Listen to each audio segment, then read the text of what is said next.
Mwaramutse neza muraho mwese.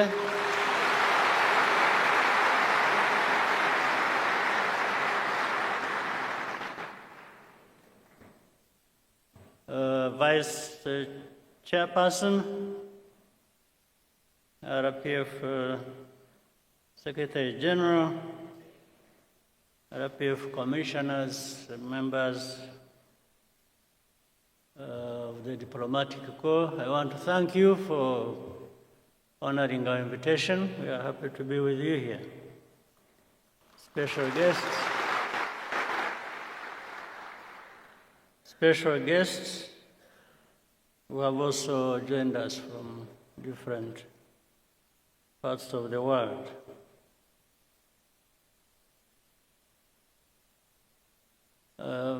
Ndabashimira kubera ko ngira ngo ubutumire bwabaye mu gihe gito ariko ndabona byitabiriwe n'abantu benshi mwakoze kuza.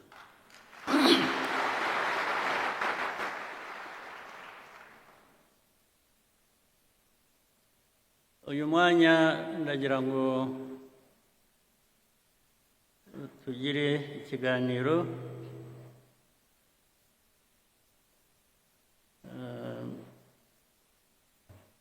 ndababwira ibyo ntekereza ku bintu byinshi ariko ndahera kuri RPF.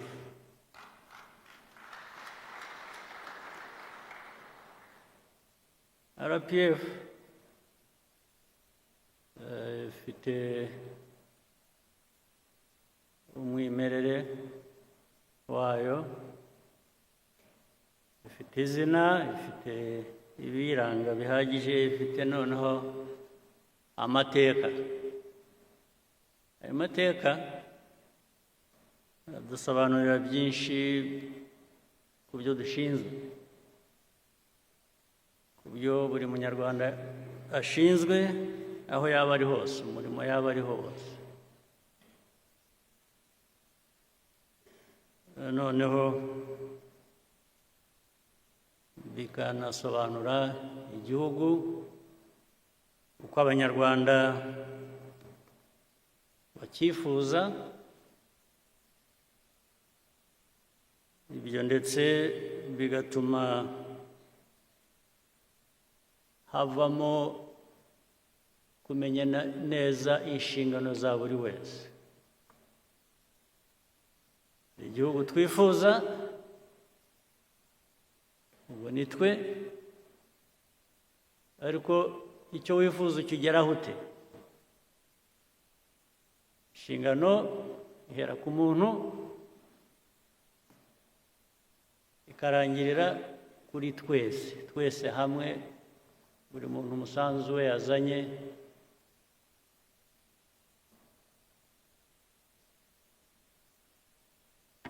ushyirwa hamwe gute kugira ngo bitugeze kuri ya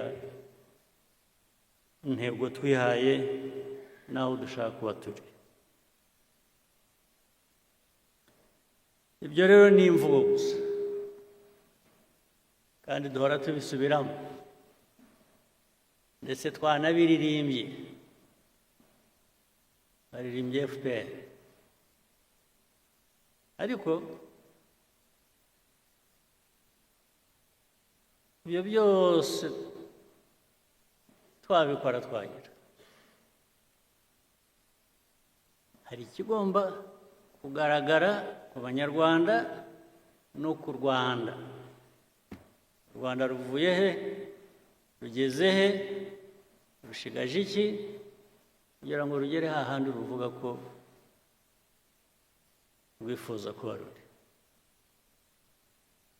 Ibyo niyo wakwivuga ukavuga ibyiza byawe, ukavuga ibyo ugezeho, ibyo wavuga byose hari igipimo cy'abantu, cyane uhereye ku banyarwanda. Rimwe bazavuga batari ko ibi ngibi abatuyobora aba bayobora RPF, abayobora igihugu muri rusange, ubwo hagiyemo n'abandi batari RPF,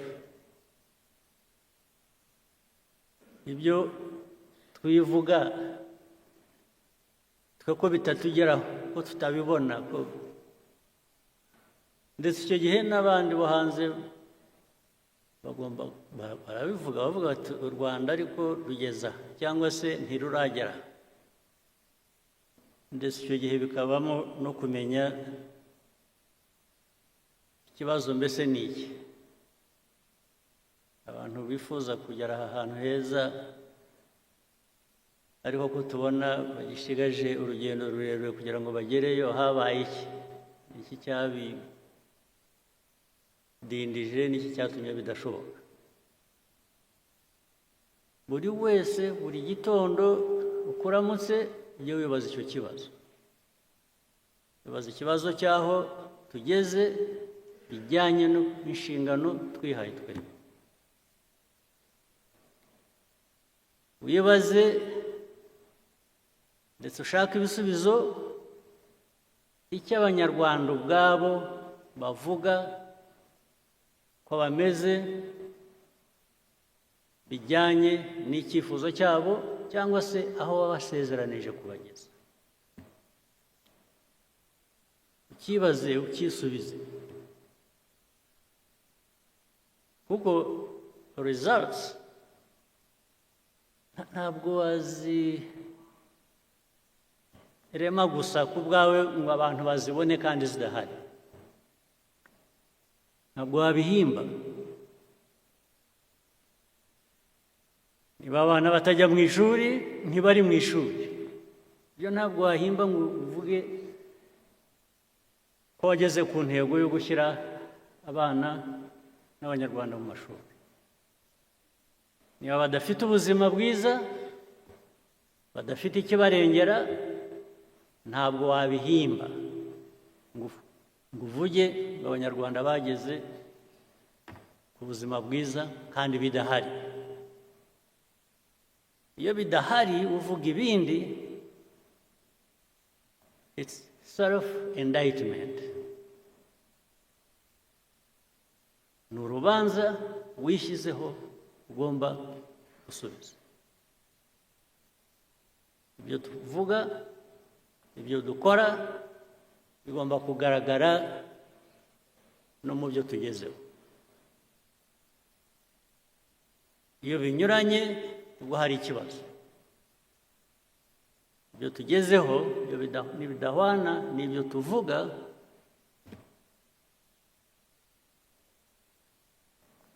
n'ibyo dukora, hari ikibazo. RPF rero uyu mwanya tuba tubonyeho iki kiganiro ni ukutwibutsa, ni no kugira ngo twisuzume, umwanya wo kwisuzuma. Uwisuzuma kandi iyo yibeshye cyangwa iyo abeshya, ingaruka zabyo zirahari. Niwisuzuma ugasanga nta ndwara ufite, wari uyifite, iyo ndwara irakwica.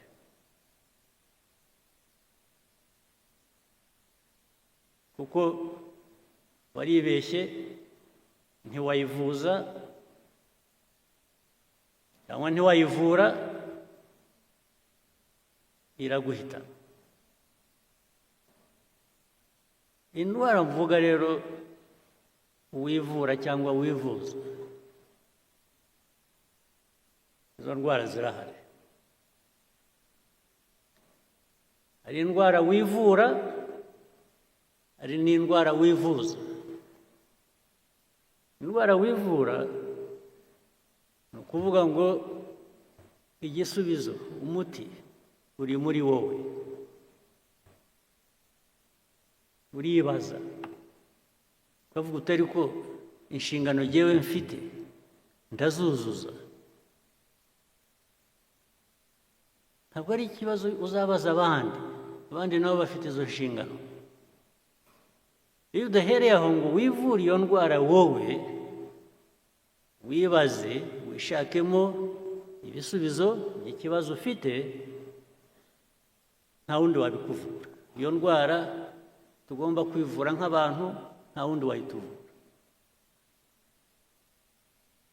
Niba utuzi inshingano wahawe uko bikwiye, inshingano ufitiye igihugu, ingaruka zabyo zo zirahari kandi ziri no kuri wowe. Indwara wavurwa n'abandi ni ikibazo ushobora kuvuga uti ariko iki gihe singifitiye ubushobozi, reka nshake uwamfasha cyangwa uwo twafatanya gushaka umuti w'icyo gisubizo. Ubwo nabyo birashoboka kandi bibaho. Ariko iyo utabikoresheje, iyo udahagurutse ngo wowe ushake uwo mwafatanya kugira ngo mukemure ikibazo cyakurenze, nacyo ubwo wa muti utahaye cya gisubizo cya kibazo wari ufite. Ibyo rero ubundi abantu bavuga RPF cyangwa bavuga andi mashyaka cyangwa bikajya muri politike gusa, politike ikaba rwaserere, bikaba ibintu bimwe. Politike yo numva ya RPF ni uguhangana n'ibibazo tugashaka ibisubizo, nta yindi politike.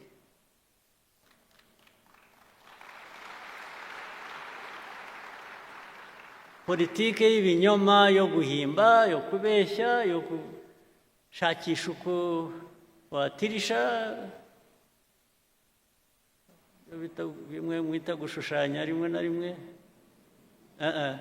ibyo biguha ibindi bibazo, ntabwo biguha ibisubizo, byongera ibibazo ku byo wari ufite.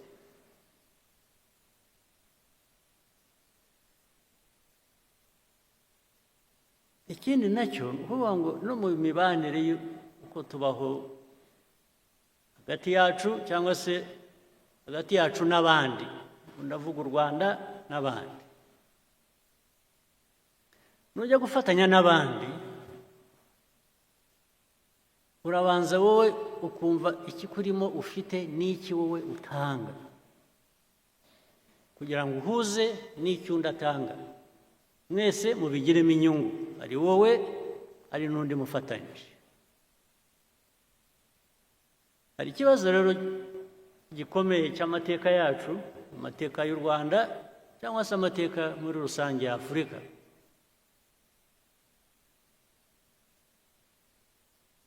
Iteka dusa nk'aho twebwe ntacyo dufite dushyira ku meza ngo dusangire n'abandi. Duhora dushaka ko abandi bagira icyo bashyira ku meza, twe tukaza tugasangira nabo. Rwose hari politiki imeze ityo, imaze imyaka n'ibintu birebire cyane. Niba ushaka uwo mufatanya, uwo mwakuzuzanya, gira icyo ushyira imbere nawe uvuga uti reka twuzuzanye. Ni nacyo cyatumye mu mibanire yacu n'ibindi bihugu n'ibindi bice by'isi duhora turi abo kugabirwa, gufasha, kuzanuka. Rwose twemeye umwanya wo kuba turi aho tuganya,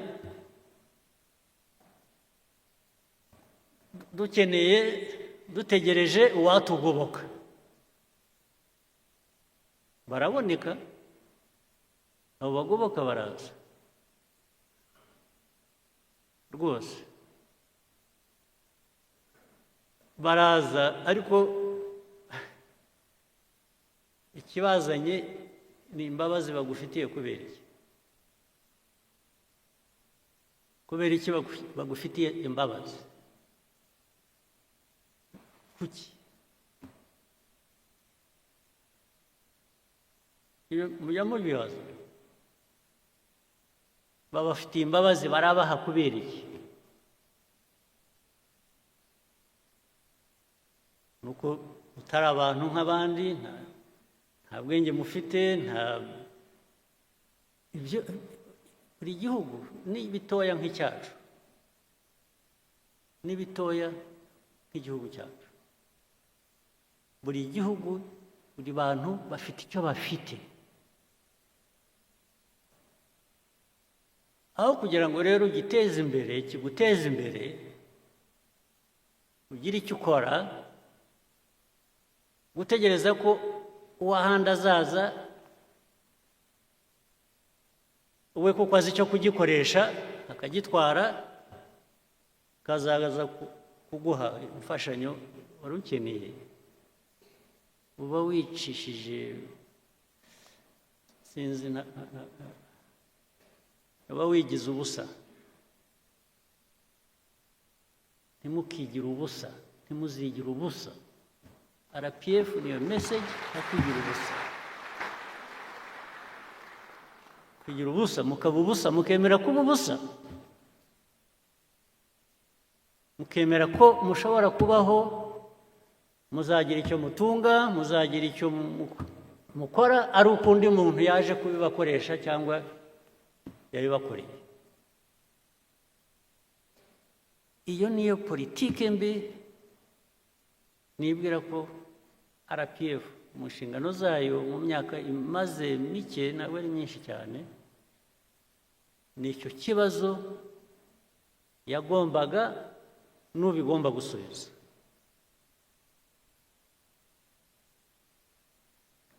Ibibazo tumaze kunyuramo mu Rwanda mu mateka yacu, musubize amaso inyuma mwibuke, ndetse n'ubu ngubu n'uyu munsi u Rwanda rutahagurutse ngo rugire icyo rwikorera rwigezaho, ubu muba muri ubusa, muri ubusa. Ariko abo kudufasha, abo kuduha ibyo dukeneye, abo kutugaburira, bo barahari, baba baraje bakatugaburira. In fact baraje buzuza ku byo twagerageza gukora, nabyo turabibashimira. Ukuzuza ku byo agerageza gukora ni byiza, ariko udahereye hahandi ho kugira ngo wowe ugire icyo ukora, ugire icyo wigezaho, hinduka ubusa.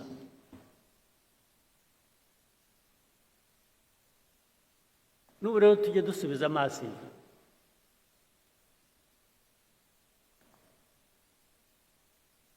kuko bigenda bituganisha n'ahantu nyine duhurira n'abandi, haba mu karere, haba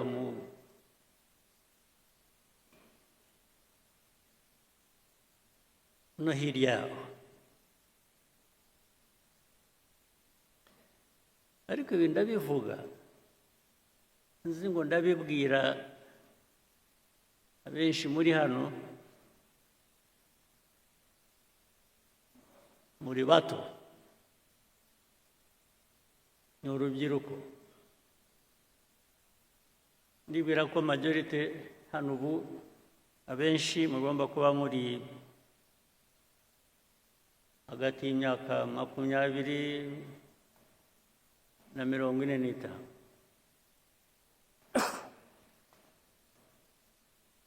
Twebwe iyo twarayirenze, turi kure. Ariko natwe twarahanyuze. Muri twe ndagira ngo mwebwe mukiri aho ngaho bafashe mutekereze. Ubu twe byaraturenze, aho tugeze dusubiza amaso inyuma, tugatangira kuvuga ngo iyo mbimenya nari kugira nte.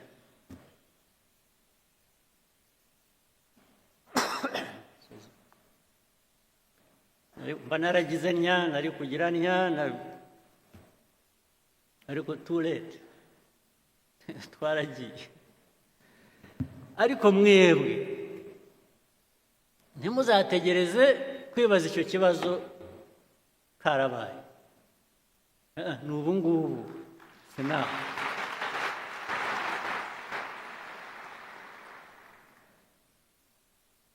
Muri abo mvuga twahise tugeze kure, harimo abasubiza amaso inyuma bakavuga bati twagize duke, twakoze byose,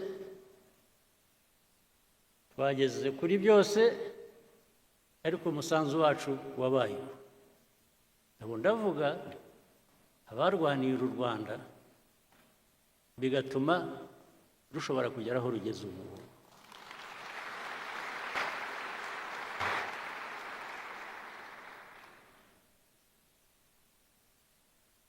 Now it is your time.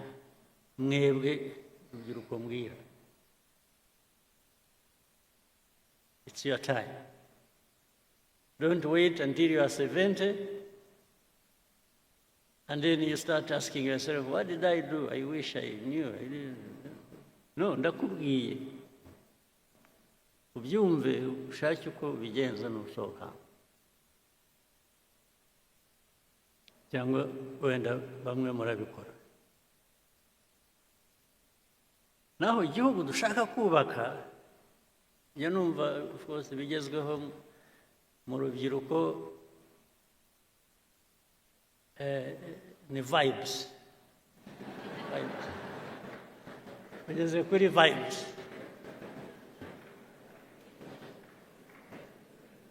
Vibes nanjye ntabwo nzanze. Good vibes ntabwo nzanze, ariko uhagaze kuki?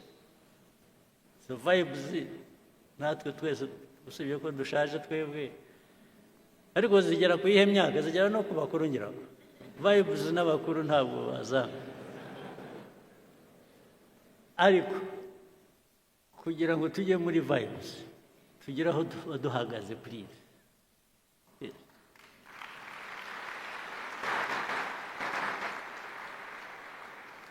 Don't invest in vibes. Invest on the foundation, in the foundation where you can now vibe.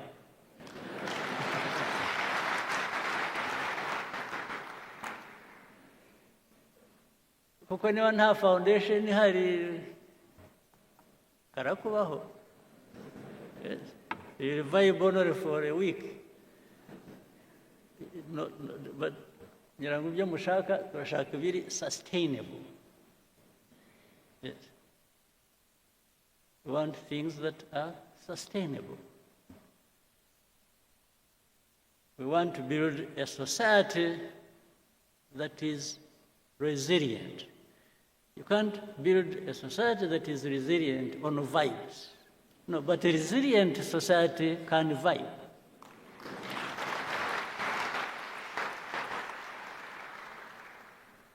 Isn't it? So it is a daily responsibility mukwiriye gutekereza. Ni ikintu mukwiye gutekereza buri munsi. Ntuhore ufite impungenge ariko ejo nzamera nte, nibucya ndaba meze nte. Uhora ufite kuko stress nugira ikibazo uhorana cya stress. Jya umenya ngo 50% ni wowe, you are the responsible person. You have worries, you have this, you have urakora ibintu bigutera stress, but there are different ways of doing things and achieving what you want to achieve. So it's not just even the results, it's the process that takes you there. What have you invested in that process? What thinking? What feeling? what commitment in the process to give you the results you want.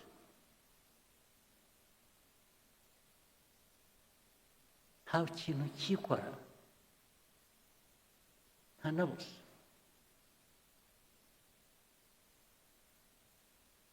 Mbese njya numva hari abantu bagibwamo n'umwuka,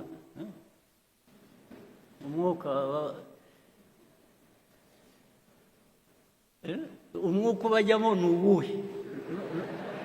Ntubabwira gukora iki? Ugira umwuka gusa, ntugira umwuka gusa utagira icyo uvanamo, uragera aho uhere, umwuka wawe wagera aho ugahera. Umwuka abagibwamo n'umwuka, ibyo bazanira ni ibiki? Umwuka, I have no issue with the umwuka, but must have something in it, tangible, that touches my life, that transforms my life.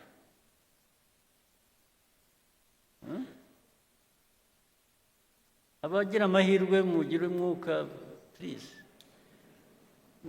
ujye ubahira, ariko ntibigarukire kuri mwe. Iwe wagiwemo n'umwuka w'amahirwe, wagize amahirwe, wowe kuki utawusangira n'abandi? Nawe ukabageza, mwese mukawusangira. Kuko nukugeramo wenyine ukawugumana, ariko nabwo icyo mvuga ntukabe imvugo gusa, bijye mu bikorwa. Njye nimbona mu bikorwa bihari ushobora kureba byaturutse ku mwuka, nanjye ndawifuza, nanjye nzagana aho ngaho. Ariko the measure ni what is it that has been delivered?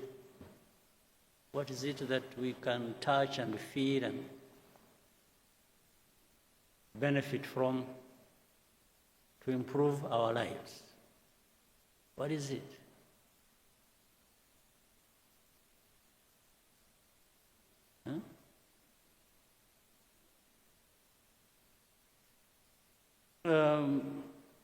So mwebwe abatoya rero, again, iyo igihugu kibategerejeho ni byinshi, kandi iyo mvuga igihugu ntabwo ari ikindi, ni mwe. Igihugu, you're actually waiting for yourselves. Yes, ni mwe mwitegerejeho the future. Ariko ya process navugaga na wa mwuka ni iki? Ni a couple of things. Urubyiruko, bya bindi navuze by'amashuri n'ubuzima, ugomba kugira ubumenyi ukagira n'ubuzima, kuko niba mudafite ubuzima, ubumenyi buzakumarira iki? Kumenya bizakumarira iki udafite ubuzima? Must have both.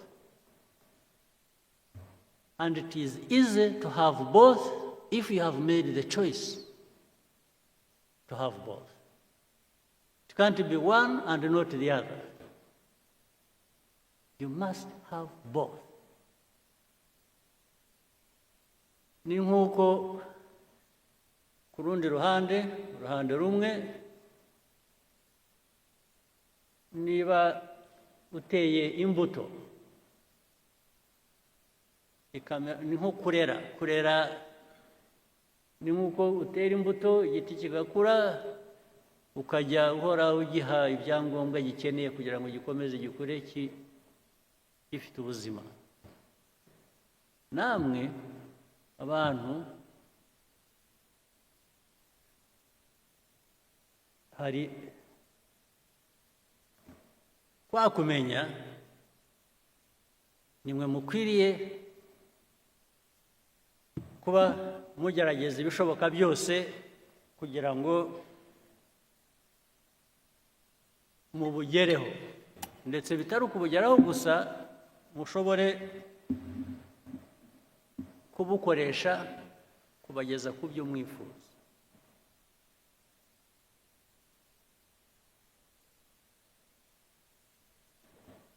Ariko ibyo cyane ku bakiri bato, mwebwe ubwanyu mugomba kugira umusanzu wanyu, you must make an effort. Ariko hari n'uburere muhabwa n'ababyeyi ndetse na society, umuryango mugari, imico, imyifatire, kirazira. Ibyo abantu babijyaho impaka nyinshi hirya no hino, ahantu hose, ndetse bimwe ugasanga muri society imwe barigisha ibintu cyangwa barabwira abantu gukora iby'indi society itemera, akaba ubwo bivanga rero, bikaba ugasanga noneho society wari urimo yahindutse ikindi kintu, ntukimenya, ntukishobora kwimenya, kuko ibyiza byari biri muri iyo society ntabwo byatejwe imbere uko bikwiye, ahubwo abantu babishimbuje ibishya biga hirya no hino, rimwe na rimwe bitari na byiza, no kuri aho ngaho babivanye.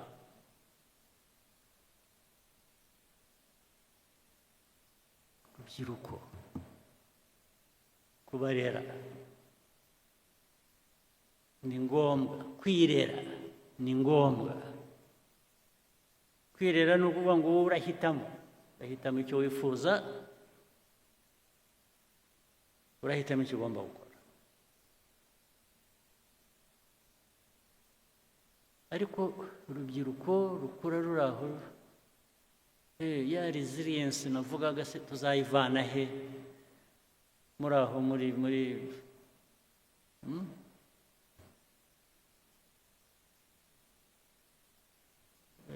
urubyiruko rwamamaza ibiyobyabwenge, asanga ngo ni ubuzima, asanga maze ibiyobyabwenge, by the way ndabishyira hamwe byose, ni inzoga n'ibindi bikomeye ntiriwe mvuga muzi, ariko reka njye mbivuge, mwe ntimujya mubivuga, aho bibera ishyano bijya muri benshi ariko ntawe ubivuga. Hari ikiyobyabwenge cy'inzoga, hari ikiyobyabwenge kindi bijya mu mutwe gusa, bikaba ibi ni ibiki, bitabi n'ibi drugs. Njya numva amakuru bajya bambwira ko bibarimo bitari bike, ndababwira kandi ubu ngo ni ibintu byamamaye bifite, bamwe mwabyigiye hano, abandi mwabivanye hanze, bigendera hasi, biranyerera, ntabwo bijya biboneka. Ariko ibyo uko abihisha kose, abo birimo hazagira uko bigaragara, byanze bikunze. Ariko uko bigaragara kwa mbere, nimwe byangiza ubirimo mbere na mbere yuko bigeraho bikangiza na communities muri rusange. Ariko biroroshye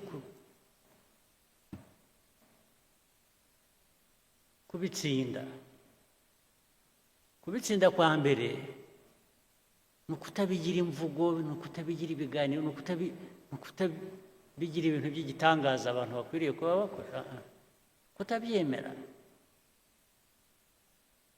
ariko n'impamvu bidakwiye kwemerwa murabizi nuko ubikora arabihisha wowe ushaka gukora ikintu uhisha kubera iki kuzi ko ari kibi ikibi sura gukora iki rwose ndababwiye nabonye mwacecetse mwese nkaho mubizi ariko ubwo ndababwiye nicyo nakora gusa nuko zajya mpora mbibibutsa ariko ubwo namwe muzagera aho mwibwire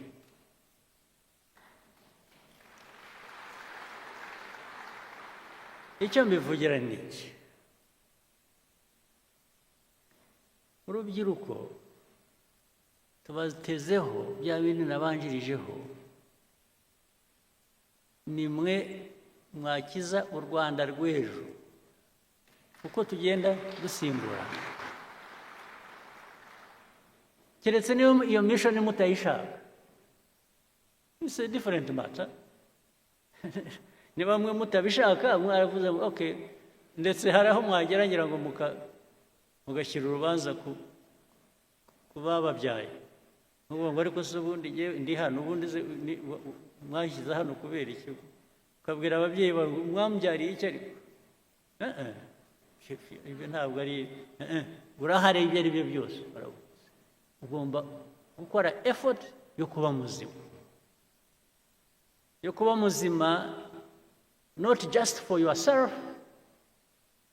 ariko no ku bandi kuba muzima bikagira n'inyungu ku bandi bitari wowe gusa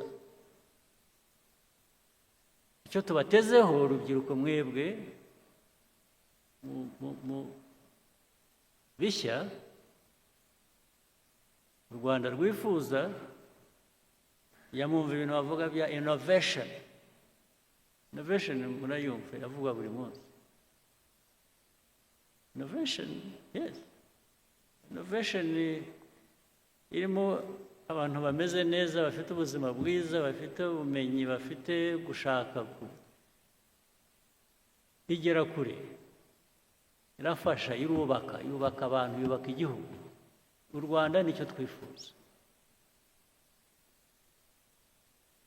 ikindi ni commitment ugomba kugira ikintu cyawe igihugu cyawe aho ukomoka ugomba kugira icyo igihugu kigira icyo kiguha ugomba kugira icyo ugiha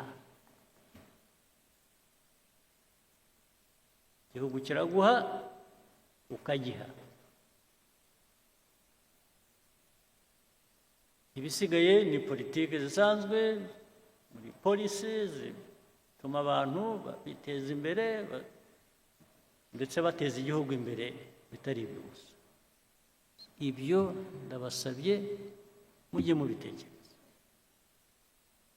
kuri iki gice reka ndangirize ku kindi ibyo mvuga rero nabyo ntabwo bikwiye kuba amagambo gusa bikwiye kujya mu bikorwa ibikorwa ni ukuvuga ngo mwe muri aha benshi ni abayobozi cyangwa se muri mu nzira yo kuba abayobozi imiyoborere aho uri hose ku kazi ako ari ko kose wifata ute ukora ute utekereza ute niba uri umukuru w'akarere umuyobozi w'akarere umuyobozi uzindi nzego zo hasi uhari wumva koko ukwiye kuba uyobora umuturage arakugana mugafatanya gukemura ikibazo investor ushaka gushora imari arakugana mukaganira ikibazo ukagikemura cyangwa umushyira aho ngaho ukamubwira gutegereza kandi muri uko gutegereza ngo yibwirize agire ukuntu atunganya inzira birahari kugeza n'uyu munsi bibaho.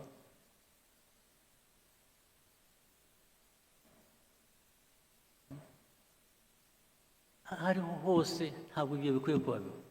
Ninde ejo bundi bambwiraga hari umuntu kubera ko nkatuye ndi hafi aho kuri Muhazi, umuntu wavuye hasi waje akora icyo kibazo, nizere ko cyakemutse. Yakoraga ibintu by'amajyambere ku mazi, yarahubatse inzu, n'umuntu uturuka hanze ufite ashaka gukora shyira ubwato ku mazi, ashaka kugira ngo yubake aho buzajya buparika. Umuyobozi w'aho ngaho ati no, ati ushobora kubikora. Bijyaho, ariko biza kumenyekana ko yashakaga ko abanza kumutugira kugira ngo amwemerere. Abantu bari hano cyangwa baturuka muri ibyo bice bagomba kuba babizi ibyo mvuga. Urumva, umuyobozi, niba harimo abayobozi bazakora batyo bicaye hano cyangwa bakora batyo, umenye ngo icyo ni icyaha, ubundi tudakwiye no kukubabarira twakumenye. Ibikwiye ibijyanye na RPF, ibijyanye na politiki nshya y'igihugu cyacu kubaka, ushaka kubaka, ntabwo bijyanye. Abayobozi bari hano ndababwira ngo niyo nshingano yacu gukurikirana n'ubuntu butoya nk'ubwo ngubwo buzana umwuka utariho. Ibindi ni imikorere yacu muri rusange, serivisi ahantu hose uko zitangwa, uko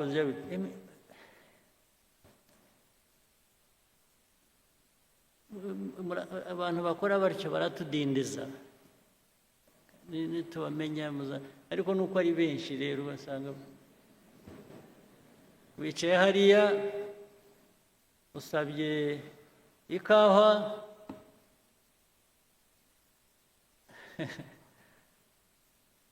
n'abaza bakakubaza ishyushye ikonje.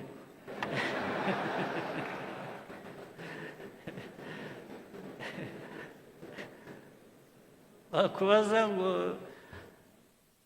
uti ni ikawa isanzwe ishyushye ariko mushyiremo n'amata, akagenda akabura.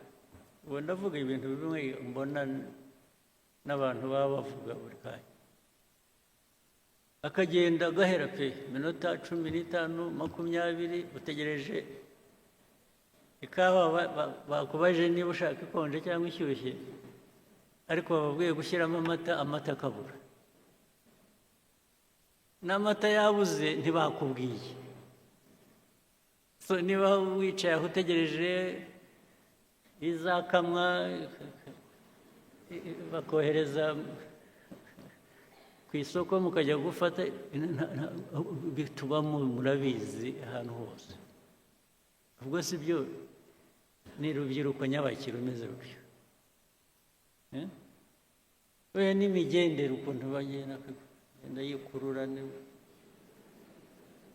Hari aho nagiye rimwe ariko hashize igihe, nuko mbona n'ubu ngo biracyabaho, byarantangaje. Nagiye ahantu twajyaga dukina tenisi, abantu bamwe hano barabizi,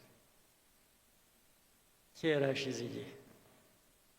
Turangije twicaye turuhutse, tubanza gushaka wagira icyo tubaza dushaka, arabura. Turahamagara, mushobora kuza kugira icyo muduha, ariko ntazi. Umukobwa mwiza ugenda neza,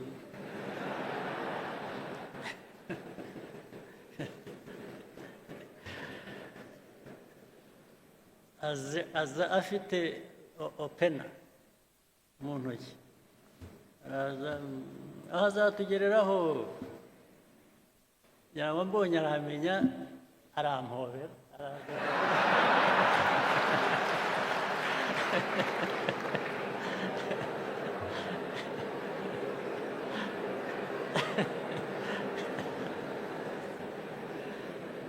arabanza arampobera ndetse agomba kutuzunguruka twese aduhobera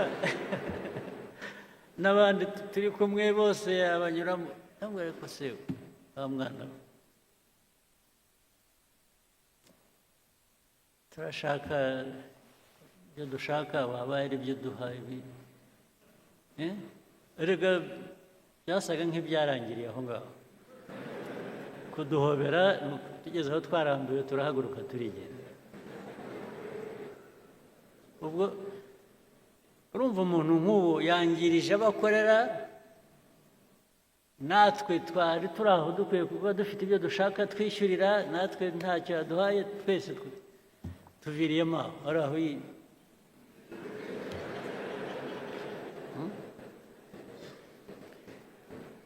ubu koko mwumva ariko se mwe noneho sosiyete igihugu mushaka kubaka cyaba kimeze giti ni ikihugu reka ibyinshi ariko hari abandi muri mwe benshi bakora ibintu bizima rega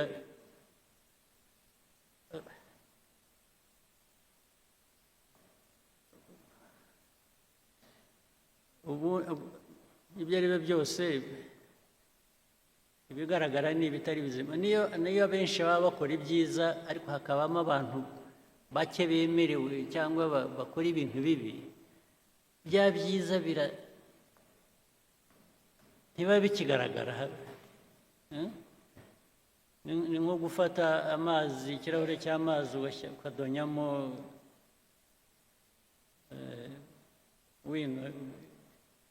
bikaramu inki bashyiramo inki ikirahure gihera ko gihinduka y'amazi yeraga yari ari meza ukayabura ibyo rero dukwiye kubyirinda naho hari benshi hano njya mpura nabo bakora ibintu byiza ibintu bya innovation ndetse bihindura ibintu byinshi mu ikoranabuhanga muri za IT bikajya mu bintu byinshi hirya no hino n'abantu bakora za revenue authority abantu ba revenue authority bari hano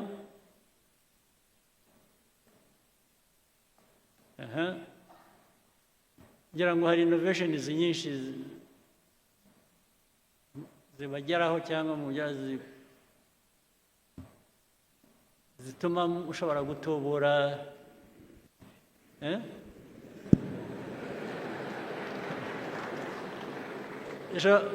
zizamura ayo mutuvanamo ariko iyo byabonetse gutyo hari ikibazo bikaboneka innovation izamura itubura revenue tax revenue hanyuma byarangiza bikajyaho hagati ariko ntabwo zabanza ugira utya ubwo bakajyaho innovation bose barayemeranya ko ikora ariko barangiza bakajya mu process imbere yo kuvuga uzaburetse bareba hari amategeko ntabwo twagira dutya tutabanje hari aya mategeko ariko amategeko akaba yo gutinza ibintu gusa kuko amategeko se bwana amategeko ashyirwaho n'abantu sibyo yes sir igihe umuntu yabonye ikintu gikora kijyanye n'icyo yifuza wihambirwa n'itegeko hari n'amategeko yaduhambiraga yo mu gihe cy'ubukoroni aho ngo hari itegeko n'ubundi si wowe urikora si wowe urivanaho we gifate nk'ikintu cyakuzitiye gutera intambwe bihere ko bigera aho bigera n'abo amategeko tubabwire ngo ariko ibi bintu ntabwo bijyanye n'igihe muratudindiza gusa ndetse hari n'ubwo dushobora gufata ibyemezo tugakoresha igikora itegeko tukaba turigisheho gatoya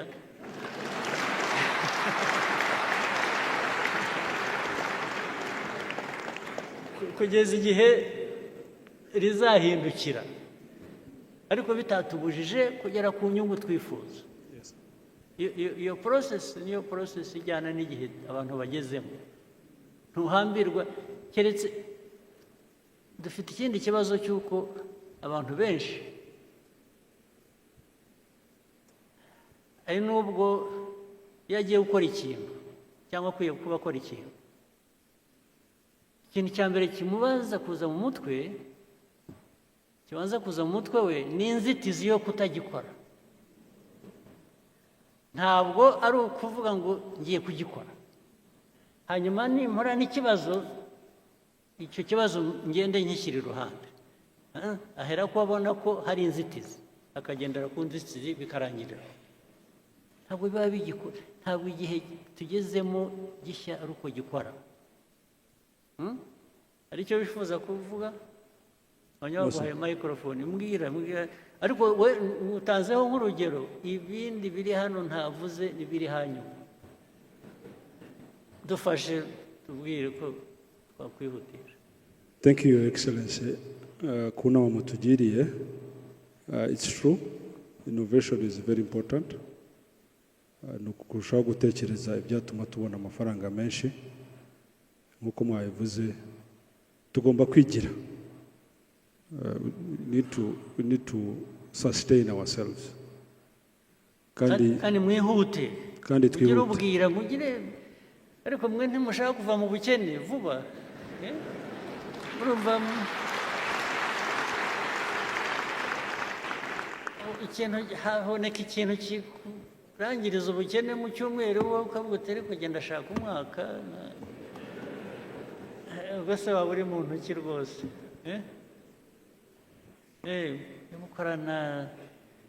gukorana umwete kandi ntabwo bivuze kwangiza ibikorwa. It doesn't really mean sacrificing anything that you shouldn't. Sibyo? Ujye mwihuta muwe wepesi. Mwihute. Igihe utafite guhagarika kigutangira wowe uritangira kubera iki? Why don't you just move?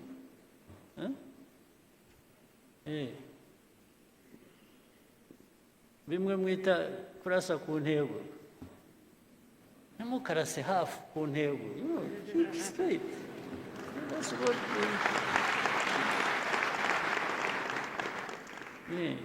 go for it. Nawe wumva uri satisfied uko sibyo? Yes, sir. Okay, asante. Now, let me take you to something else. I'm sure you can guess. It's now the other politics other than RPFs. Geopolitics, regional, or whatever. Because it affects us as well, a lot.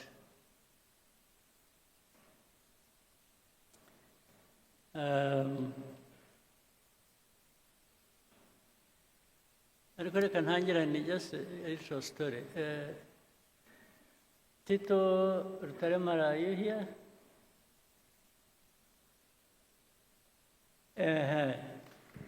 I want to know where you are around. I want to tell a story. You know, in actual fact, igihugu cyacu kivuye kure. Ewe, ntikiravayo neza. Turacyavayo. Acyari byinshi. Impamvu mvuze Tito, it's a bit of a history ijyanye na what happened to us, the genocide tragedy. I want to build on it to tell you some other things. The genocide that happened, there are indications of things that happened as far back as the 60s. That continued. Nubwo, we also have people who would say it's an exaggeration, really nothing happened. Or what happened, I think, was bound to happen or should have happened. We still have that conversation, unfortunately. But I wanted to say something. I don't say it a lot. It comes to my mind once in a while. Tito, you were one of those twari kumwe in 1991 in Paris. Monama na Paul Dejoux. Is a name I cannot forget. Ariko ndibuka bihozagara, ndibuka wari uhari nawe cyane. Oya, ariko ahubwo naje mbere. Twarahagusanze. Niyo mpamvu nabaga confused. Abo najyanye nabo mu nama ni bande? Hari Bihozagara wari wazanye na Dr. Nande? Dr. Ndahiro. Dr. Ndahiro, but I remember we were like 5 people. Okay, but at least we told you the story immediately after the meeting. Yes, I remember. Sit down. 2 things happened. And I'm saying this because recently something else came up that was a bit disturbing. We were invited, RPF, to go to Paris. We were supposed to meet some people from Habyarimana's government. It was about, according to what we were told, to talk about peace. In fact, the RPF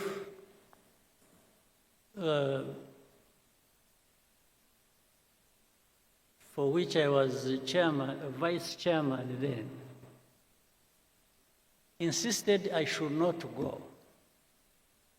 Because they are saying, you know, with all these things happening, and that was 91 September. Was it 91 or 92? 91 September. The end of 91. Eh? The end of 91. Yes, it was particularly, I remember, 71 September, I think it was 22nd. So the people insisted I should not go because there was chaos. They even thought they were worried about my security and so on and so forth.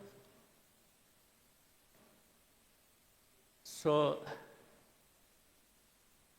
but I insisted. I told our people in a meeting, which was very people, I said, you know, if we don't go, and they, by the way, they insisted I should be the one to come. But I said, no, but you have the chairman, so maybe you should be the one to come. He said, no, we want you. And that's what caused some worry for our people. They said I shouldn't go. But I insisted. I said, I'm going. Because if I don't go, if we don't show up, we will never be understood that you think we are just there fighting and we don't want peace. So I went there. A couple of things quickly I go to something else. So when we arrived, we had a meeting. It was in the morning. I met a couple of people. One was a man who was, I think, a director general in foreign affairs in France. And that man was called Paul Dijou. I followed him. He even later on became ambassador to Mexico, then went somewhere, and then he's now an old man like me. He's 90, must be 90 something, 96 or something. So when we met, I met him, I met Mitterrand's son. I was almost beaten up for not pronouncing the name well. I'll tell you that. So in the meeting, this man, Paul Dijou, kept poking his finger in my face and said, "You must stop fighting." So I tried to explain. I said, you see, it's not that we enjoy fighting. We are not fighting just because we like fighting. we are fighting because I went into the history and so on. So he insisted again. Then in the conversation, it got heated up. I actually got a little bit upset. I answered back in a way. Then he said, "No, you must stop fighting, because if you don't, even if you take Kigali, you will not find your people." This is what he told him in a meeting. So at first I couldn't understand. I didn't understand what this man meant. You will not find your people. But directly it meant they will be killed. So anyway, the meeting happened, got finished. It was not a good meeting. And as we were going out, he accompanied us in the corridor, and then he said,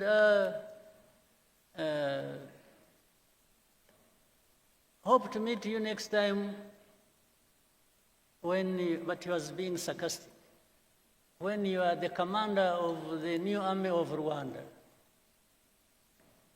I said, "Yes, sir."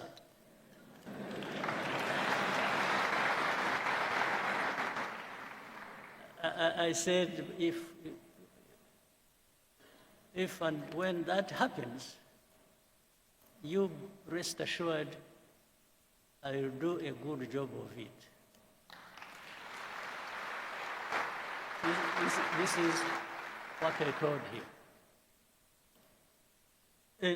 So I went, when I was supposed to stay a night and leave the next day. So in the hotel where I was sleeping, I think we were in Hilton Hotel. I was with Ndahiro and Tom Byabagamba. So in the middle of the night at around 4 a.m., I woke up to this light in the room, and about 6, 7 people in the room with guns. They were not putting on uniform, they were putting on jackets and so on and so forth.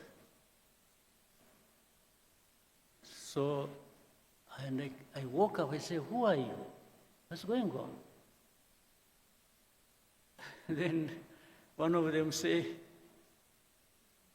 he spoke in English. You hear him, he's even speaking English. So I was in the wrong place, first of all. Then they said, "Who are you?" So say, "Where are your documents? Bring your briefcase." Before I opened it, they had broken it. So I kept asking, "Who are you? Who are you? Who are you?" Then as I was doing that, when I looked through the door connecting to the room where Dr. Ndahiro and Tom Byabagamba were staying, I saw they were sitting down in handcuffs. For me, they didn't put me in handcuffs. So I asked people, I said, what is going on? They, a bit rough, but so they took us, dumped us somewhere in prison. I didn't know. It was my first time to be in Paris, and my first time to be in prison. So, hopefully the last. Since that time, I haven't been to any other prison. So they put us in the lock, somewhere down in the basement of some building, and left us there. Then later on, people showed up around 3 o'clock. In fact, why I remember that because Zagara was around, they didn't know where we had been taken. I don't know how. They were assisted by some people in France whom they knew. Then we saw Jacques Carabonel and because Zagara. There was a very good friend of ours called Carbonel, a French guy. They showed up in that basement in our prison because I think they had known where we were and they had tried to give us food. I refused to eat. I told them I'm not going to eat anything in that prison. So they brought us bread, I remember, and milk, pints of milk and bread for us because we had refused to eat prison food. Then they even wanted to interrogate us. Well, they did. They wanted to put to use a polygraph on me, the lie detector. I refused. I told them I'm not going to have a lie detector at all. I said, if they want to kill me there, then go ahead. In the end, they said, whom did you meet? I mentioned that man, Paul Dejoux. Then said, who else? I said, Christopher Mitterrand. He said, no. Who told you he's called Jacques Christopher Mitterrand? So, so they told me, repeat. I said, no, I'm not going to repeat. I said, I'm not the one who gave him his names. But... So anyway, in the end, in the night around 8 o'clock, they released us, and that night I left. I drove from Paris to Brussels, where I was to take a plane the next day and come back home. Now, I'm saying this, I'm telling you this story. The fact that somebody actually implied that something was going to happen to our people, meaning even if you take Kigali, you will not find your people there. You will not find them alive. Then later on, connecting that with the history, with what happened eventually, I could not but conclude that was the meaning. They were privy to what was going to happen. Now, in the most recent thing, let me now switch to something next to us and the recent. And I will bring up, you know Rwanda has had many problems in the region, and especially with the Congo, for all these years, actually. We said we are here 32 years, almost all the 32 years are problematic. And when you look at the story, these genociders who went to Congo. By the way, whom we had the opportunity this last time, when was it, 2 weeks ago, or how many weeks? When we had a Unity Club event here, in this same room, when people who went through all that history, these senior commanders of Fdlr, when one of them sitting there told us a very comprehensive, interesting story,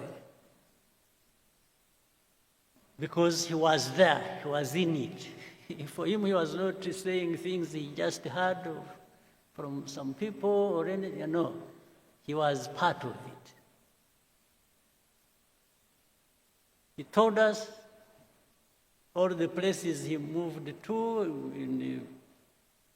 in Congo, and the officials he worked with, and his colleagues who up to this day have been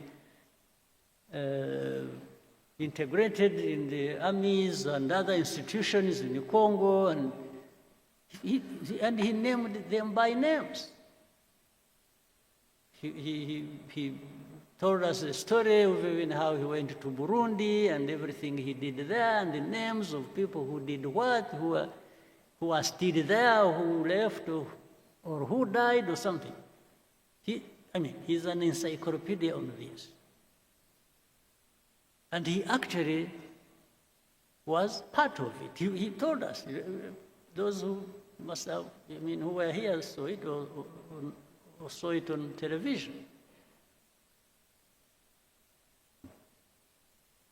And he has notebooks, he has pictures, he has evidence, later on which.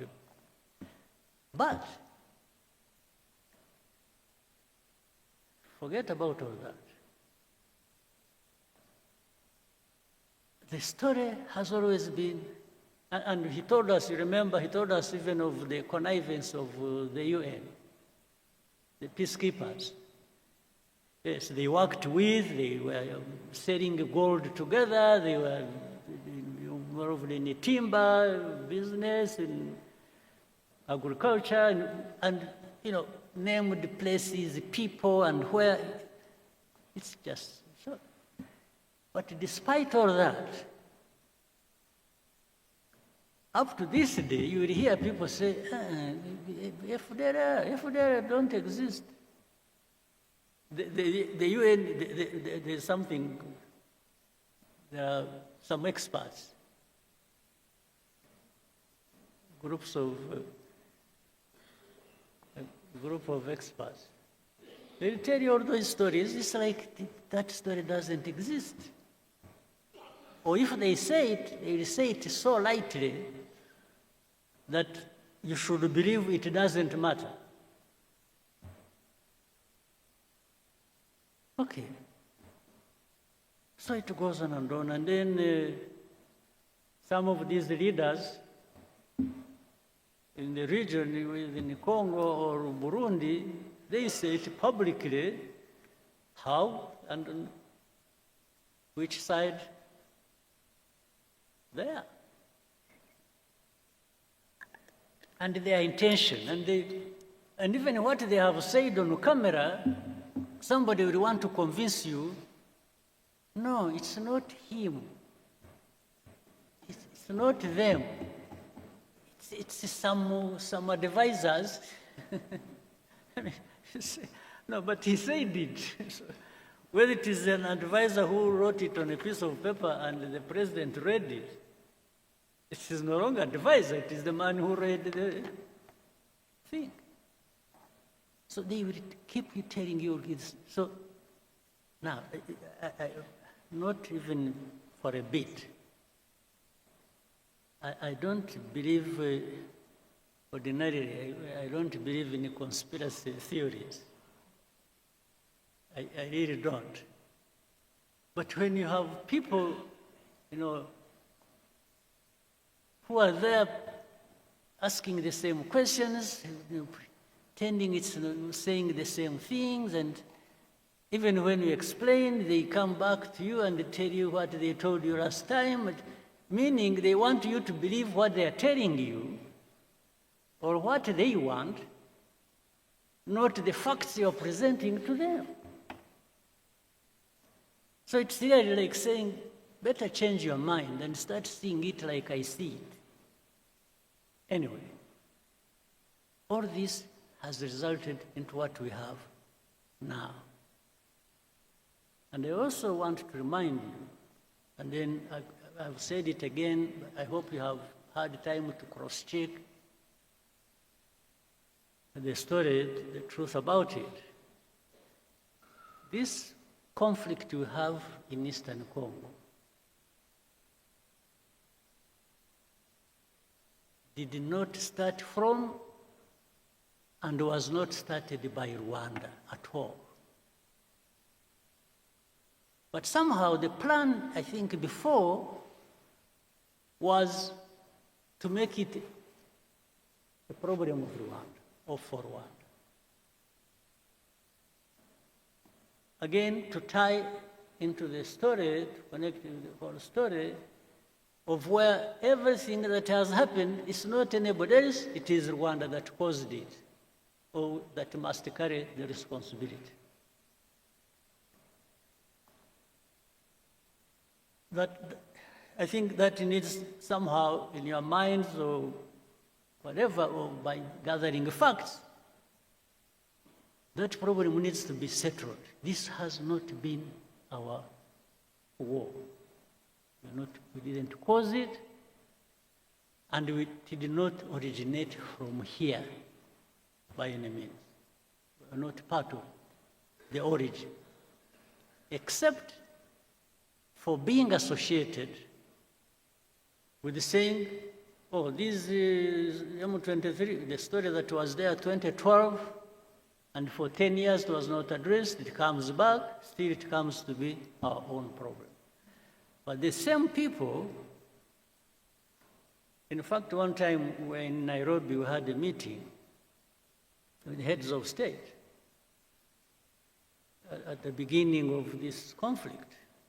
I had opportunity to ask President Tshisekedi in the same meeting. I said, President, how has this become Rwanda's problem? How has it become? This is not anything started by us or didn't come from Rwanda. Why? He just hesitated, and I told him, I asked him, I said, do you know, are you aware of the fact that actually that whole rural areas, those areas around, have more or less been taken over by Fdlr, and they even man roadblocks and collect taxes? He hesitated and said, yeah, he has heard about it. This was his answer to me. He said, so what do you think Fdlr is there doing? And why do you allow them to be there? And we have asked you to work with you to address that problem together. You have refused. Now, before that was over,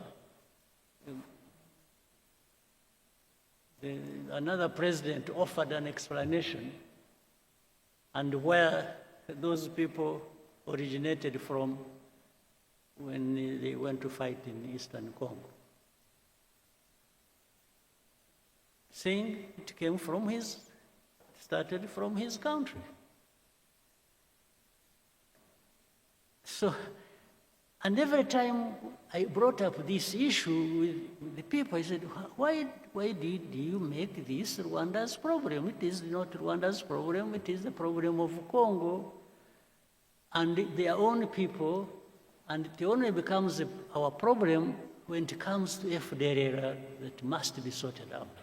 One way or the other, either you sort it out, you Congolese, or the UN that is employed there in their thousands, you address that problem and stop them from invading our country, or we will sort it out ourselves.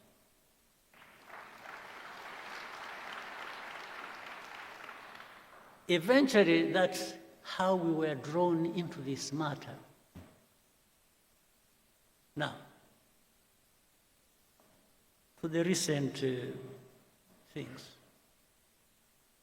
Whatever happened in between, I try to cut a very long story short.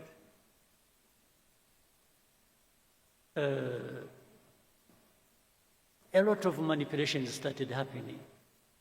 They would call us one day in one capital, they would call us to Rwanda, we go there, we discuss things and raise the things the way we thought should be addressed. That one doesn't work well, then next time we are invited to go to Doha, then we go to Doha, then next time we go to Washington. And in between, we went to Dar es Salaam, we went to Nairobi, we went wherever, talking about this. But there was one thing that was constant. Congo, or the leaders of Congo, didn't want peace. They wanted to continue supporting Fdlr against us. In fact, later on, they were joined by some other countries' armies. You know the story about Goma and Kava and so on and so forth.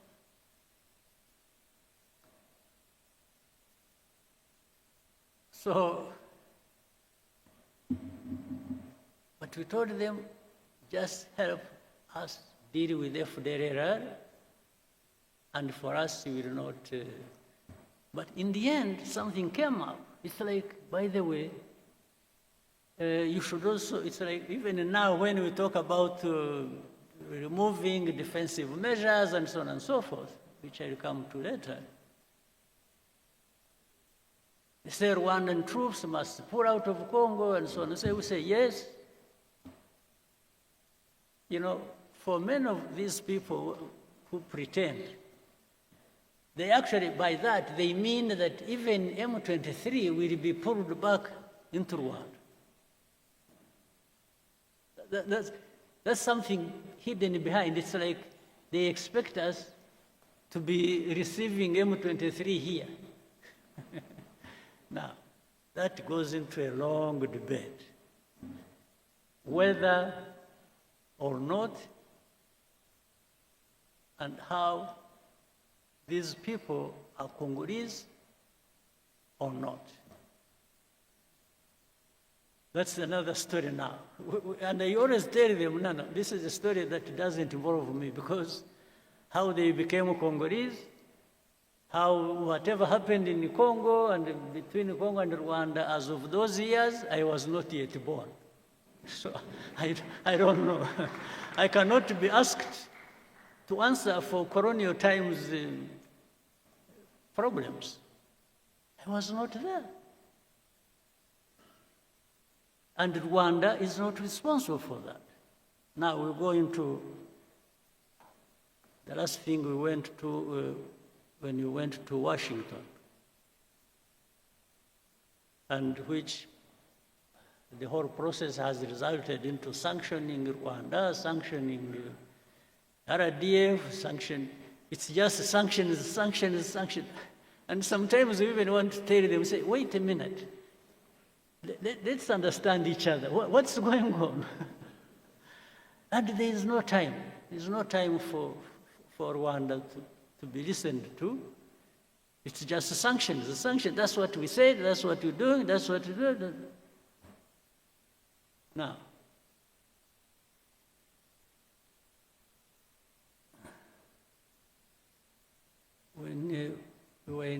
before we went to DRC, to DC, Washington, DC, on 4th of December to sign an agreement. A couple of months before that, we had been actually giving information of what was going to happen in Uvira, owing to the troops that were moving there from Burundi and the Congolese army and what they intended to do and so on and so forth. We gave them everything. They know it. They can't deny it. It is on record. It is in writing. So when Uvira fell, Then they got an opportunity to say, okay, you know what? Let's frame it as Rwanda literally insulting President Trump and defying Washington and disrespectful. They didn't. So they are the ones who caused the Uvira. And we told them, so this Uvira was, we forewarned you about Uvira 2 months before signing the agreement. Said, how can you hold us responsible for this? Then, initially I thought the initiative they had brought up of saying, you know, they want to resolve the problem of, first of all, the political problem internally, then the security problem that concerns Rwanda and the region, then the economic partnerships between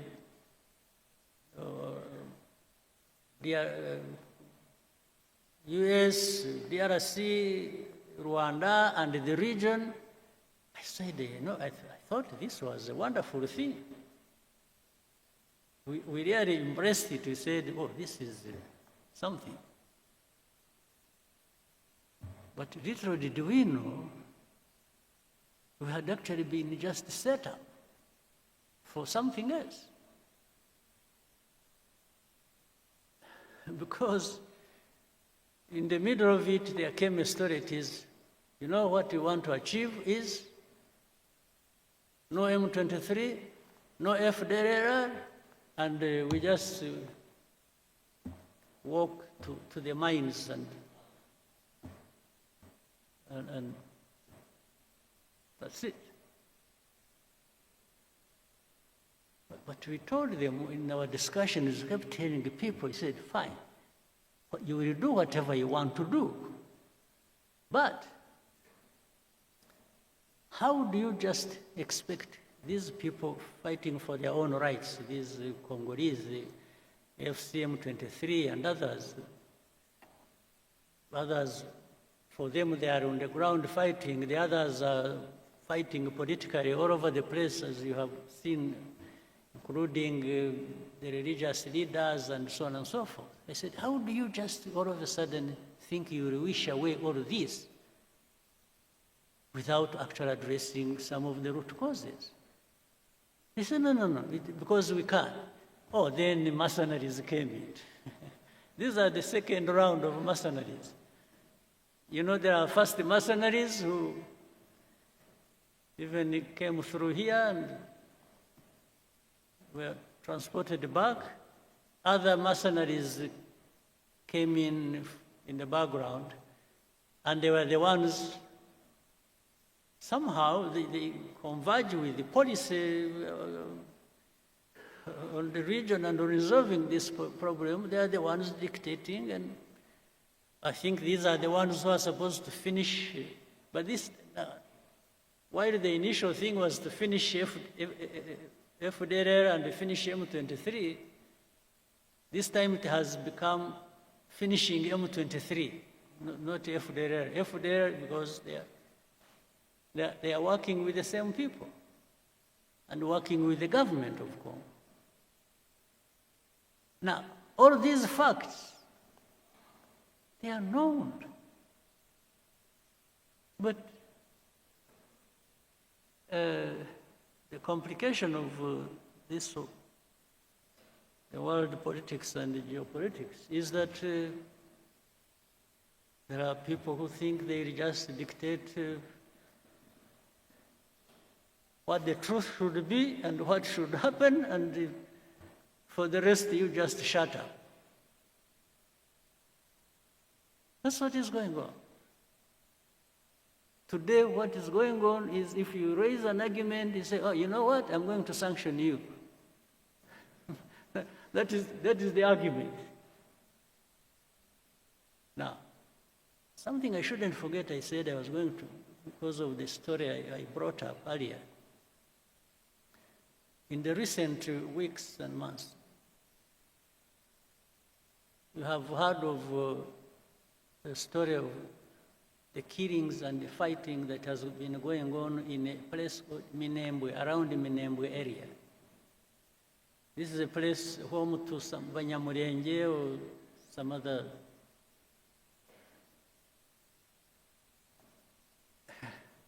What is disturbing? At the beginning, when even in our argument, when we told them what is really happening on the ground and telling people how, telling the powers that be what was going on, and say people are being killed, they are being, drones were firing at them indiscriminately. In markets, in churches, many people died. Maybe, hopefully one day people will go there and investigate and will find the truth. But what was disturbing was that in that same conversation and argument, somebody says, don't bring up that issue, it's none of your business. So which for me looks like, it's like the story of Paul de Joux. It's like that those people being killed for their identity and anything is none of your business. Meaning, shut up, we are going to kill them anyway. I mean, I'm just calling a spade a spade.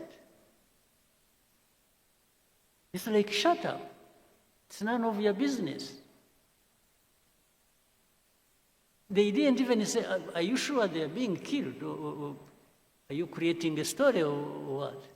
No, it's like, that's none of your concern. But if it is not my concern, maybe it should be yours.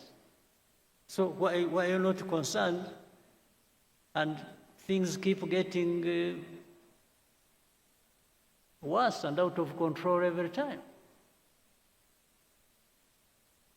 So where we are now, we just told, remove your defensive measures.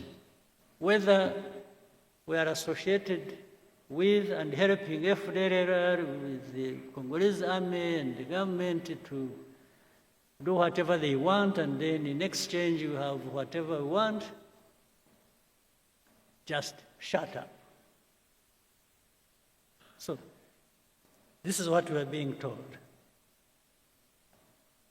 But making people shut up, just shut up, I think is going to be probably more difficult than people think.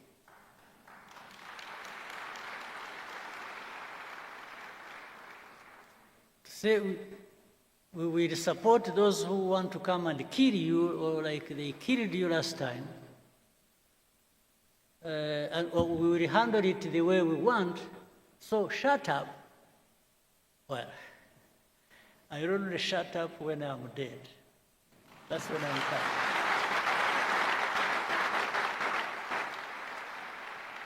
Absolutely. That is the only way to make me shut up. That's it. For the belittling everything and making it look like some people's lives are just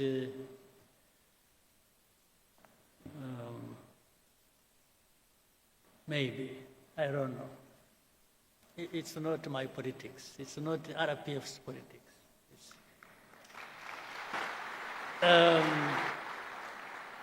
We're a small country, very insignificant in many ways. You can do much harm to us, granted,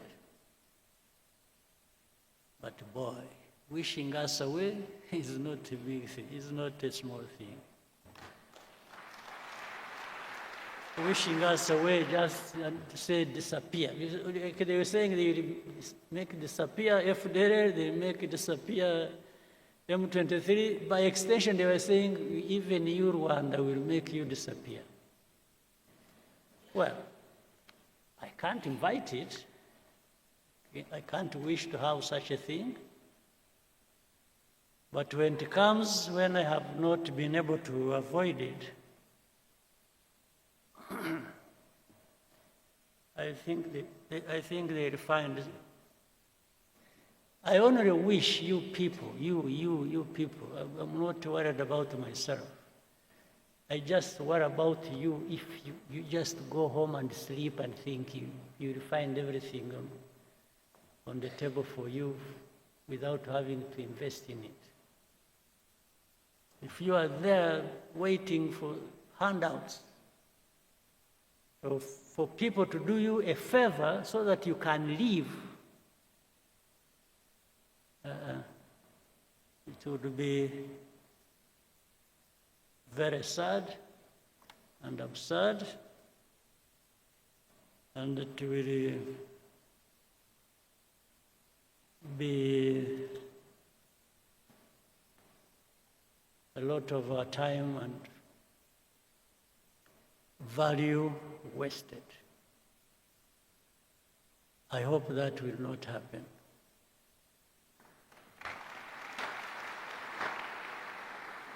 And for that, I wish everybody well and a very good meeting, and